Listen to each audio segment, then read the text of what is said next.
বালুরঘাটের পতিরাম এলাকায় মহিলাদের কটূক্তি আর এরই প্রতিবাদে আইসির বিরুদ্ধে অভিযোগ জানিয়েছেন সুকান্ত মজুমদার তথা বালুরঘাটের বিজেপি প্রার্থী। আর এটা নিয়েই একটা প্রতিবেদন। গঙ্গারামপুর যাওয়ার পথে বাধা পান সুকান্ত মজুমদার।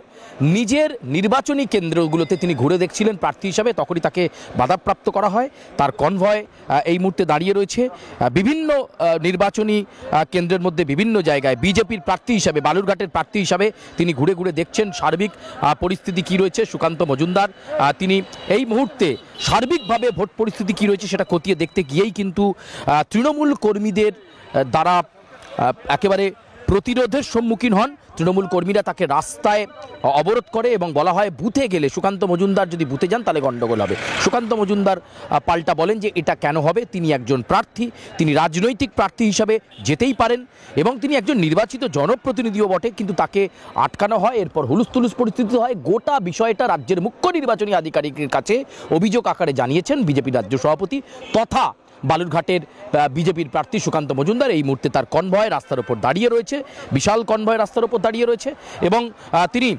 প্রায় ইতিমধ্যেই 6 থেকে 7টি অভিযোগ কমিশনকে করেছেন, কিন্তু তার মধ্যে যে তার কনভয় আটকে দেওয়া এবং সরাসরি তৃণমূলের বিরুদ্ধে তিনি অভিযোগ আনছেন।